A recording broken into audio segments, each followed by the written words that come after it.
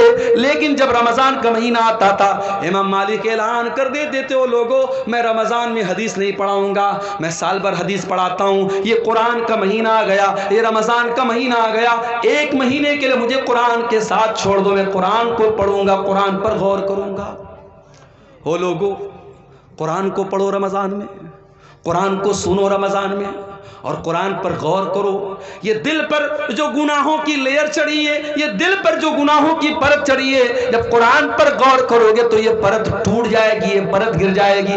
قرآن کہتا ہے افلا یتدبرون القرآن ام علی قلوب اقفالها، میرے بندو تم قرآن پر غور کیوں نہیں کرتے؟ کیا تمہارے دلوں پر تالے لگے ہیں؟ جس طریقے سے موبائل کا لاک اگر کھولنا ہو تو جب تک پاسورڈ نہ ڈالا جائے تب تک موبائل کا لاک نہیں کھلتا، جب تک پیٹرن لاک نہ ڈالا جائے تب تک موبائل کا لاک نہیں کھلتا. اسی طریقے سے دل پر جو لاک پڑے ہیں، دل پر جو تالے پڑے ہیں، دل کا تالا کھولنا ہے تو قرآن پر غور کرو، قرآن پر تدبر کرو میرے پیارے ساتھیوں. قرآن پر غور کرو میرے ساتھیوں. اللہ کے نبی جن کے اوپر قرآن اترا تھا، اللہ کے نبی کبھی کبھی دوسرے کے منہ سے قرآن سنا بھی کرتے تھے. ایک مرتبہ آپ نے عبداللہ بن مسعود سے فرمایا اے عبداللہ اقرأ علی القرآن، اے عبداللہ مجھے قرآن پڑھ کے سناؤ۔ عبداللہ بن مسعود نے فرمایا اے اللہ کے نبی میں آپ کو قرآن کیسے پڑھ کے سناؤں، یہ قرآن تو آپ ہی کے اوپر اترا ہے۔ آپ نے فرمایا اے عبداللہ میں دوسرے کے منہ سے سننا چاہتا ہوں، آج تمہارے منہ سے سننا چاہتا ہوں تو مجھے قرآن پڑھ کے سناؤ۔ عبداللہ بن مسعود قرآن پڑھنے لگے اور سورہ نساء کی تلاوت کرنے لگے، سورہ نساء پڑھنے لگے اور اللہ کے نبی غور سے سننے لگے۔ پڑھتے پڑھتے پڑھتے پڑھتے عبداللہ بن مسعود اس آیت پر پہنچے فَكَيْفَ إِذَا جِئْنَا مِن كُلِّ أُمَّةٍ بِشَهِيدٍ، اے میرے نبی اس وقت آپ کا کیا حال ہوگا جب ہم ہر امت میں سے ایک گواہ لائیں گے۔ وَجِئْنَا بِكَ عَلَىٰ هَٰؤُلَاءِ شَهِيدًا، اور اے نبی ہم آپ کی امت پر آپ کو گواہ بنائیں گے۔ جب عبداللہ بن مسعود اس آیت کے اوپر پہنچے انہوں نے کہا، وہ کہتے ہیں کہ اللہ کے نبی نے مجھ سے کہا بس کرو، اے عبداللہ بس کرو، میں نے نظریں اٹھا کے دیکھا، میں نے کیا کہا فَإِذَا عَيْنَاهُ تَذْرِفَانِ، اللہ کے نبی کی دونوں آنکھوں سے آنسو بہ رہے تھے، اللہ کے رسول رو رہے تھے، زار و قطار آپ رو رہے تھے۔ وہ جو قیامت کے دن آپ کے کندھے پہ ذمہ داری ڈالی جائے گی، اس ذمہ داری کو سوچ کے آپ رو رہے تھے۔ او مسلمانوں، تمہارے نبی تو اپنی ذمہ داری کا خیال کر کے رو رہے ہیں، تمہیں اپنی ذمہ داری کا خیال کب آئے گا؟ آج یہ قوم کہاں جا رہی ہے؟ اس قوم کا نوجوان کہاں جا رہا ہے؟ آج اس قوم کی لڑکیاں مرتد ہو رہی ہیں، اس قوم کا نوجوان نشے میں دھت ہے، اس قوم کی لڑکیاں بے پردہ ہو رہی ہیں، اس قوم کا ایک بڑا طبقہ حرام کمائی کھا رہا ہے۔ وہ لوگوں تمہیں کوئی چنتا نہیں ہے، تمہارے دماغ میں کوئی ٹینشن نہیں ہے۔ تمہارے نبی تو یہی ٹینشن لے کے دنیا سے چلے گئے، تمہارے نبی کو تو ایک ہی ٹینشن تھی فَلَعَلَّكَ بَاخِعٌ نَفْسَكَ عَلَىٰ آثَارِهِمْ إِن لَّمْ يُؤْمِنُوا بِهَٰذَا الْحَدِيثِ أَسَفًا، اے میرے نبی آپ کو اتنی ٹینشن ہے، آپ کو اتنی چنتا ہے لوگوں کے ایمان لانے کی، کہیں اس ٹینشن میں آپ جان نہ دے دیں۔ آپ کے نبی کو تو اتنی ٹینشن تھی مگر آپ کو کوئی ٹینشن نہیں ہے۔ اللہ کے پیارے نبی اس ذمہ داری کا احساس کر کے رونے لگے، قرآن سن کر کے رونے لگے۔ میرے ساتھیوں، قرآن سنو تو صحیح اچھے قاری کی آواز میں، خاص طور سے جو افریقن قاری ہوتے ہیں۔ اس میں ایک قاری ہیں، کبھی یوٹیوب پر سرچ ماریے گا، صوفی عبدالرشید نام ہے ان کا، یہ شاید ادھر افریقہ وغیرہ کہیں کے ہیں۔ آواز بالکل نارمل ہے لیکن جب قرآن پڑھتے ہیں دل میں جا کے لگتا ہے۔ میرے ساتھیوں، بڑا پیارا قرآن پڑھتے ہیں، صوفی عبدالرشید نام ہے۔ اچھے قاری کی آواز میں آپ قرآن سنیے، آپ یہ گانے بجانے بھول جائیں گے، دل پر جو اثر پڑے گا میرے ساتھیوں میں بیان نہیں کر سکتا اس کو۔ رمضان کو قرآن کا مہینہ بنائیے میرے ساتھیوں، اور آگے بڑھیے۔ ایک اور کام اللہ کے نبی کرتے تھے رمضان میں۔ عبداللہ بن عباس کہتے ہیں اللہ کے نبی رمضان میں بہت زیادہ سخاوت کیا کرتے تھے، اللہ کی راہ میں دان دیا کرتے تھے۔ آج بھی مسلمان اپنے مال کی زکوٰۃ اسی رمضان کے مہینے میں نکالتا ہے۔ میرے پیارے ساتھیوں، آپ اپنے مال کی جو زکوٰۃ ہوتی ہے آپ سال میں کبھی بھی نکال سکتے ہیں، بلکہ زکوٰۃ کا صحیح مسئلہ تو یہ ہے، مثال کے طور پر اگر میرے پاس آج 1 لاکھ روپیہ ہے، آج 1 لاکھ روپیہ میرے پاس آیا اور آج ہی کے دن اگلے سال تک وہ پیسہ میرے پاس رہا تو آج ہی کے دن میرے اوپر زکوٰۃ فرض ہوگی۔ لیکن لوگ اپنی آسانی کے لیے رمضان میں زکوٰۃ نکالتے ہیں، کوئی حرج کی بات نہیں، نکال سکتے ہیں آپ، لیکن ہاں زکوٰۃ دینے کا طریقہ بھی آج ہمارا بڑا نرالا ہے میرے ساتھی۔ پچھلے رمضان میں ساؤتھ انڈیا میں تھا، ایک مولوی صاحب آئے، کہا کہ مولانا کڑی دھوپ میں ہم لوگ لائن لگتے ہیں اور جب ہمارا نمبر آتا ہے تو سیٹھ جی کہتے ہیں کہ پچھلے سال کا ریکارڈ کہاں ہے؟ پچھلے سال کا ریکارڈ ہم نے دکھایا تو کہتے اس پر مدرسے کی مہر نہیں لگی ہے، جاؤ۔ 2 گھنٹہ دھوپ میں لگنے کے بعد وہ بیچارہ مولوی جو کسی پرائیویٹ مدرسے میں پڑھا رہا تھا اور اس کا چندہ کرنے وہ بنگلور اور گجرات گیا تھا، 3 گھنٹہ لائن میں لگنے کے بعد اس کو واپس کر دیا جاتا ہے اور بیچارہ وہ ناکام لوٹ جاتا ہے۔ یہ حالات دیکھ کر کے میرے ساتھیوں خون کے آنسو رونے کا دل چاہتا ہے۔ یہ زکوٰۃ کوئی ٹیکس نہیں ہے جسے وصولنے کے لیے لوگوں کے دروازوں پر جایا جائے۔ ہونا تو یہ چاہیے تھا زکوٰۃ دینے والے خود ایسا سسٹم بناتے کہ جہاں زکوٰۃ کے حقدار ہیں زکوٰۃ وہاں تک پہنچتی، یہاں تو بیچارے مولوی دھکے کھا کھا کے زکوٰۃ وصول رہے ہیں۔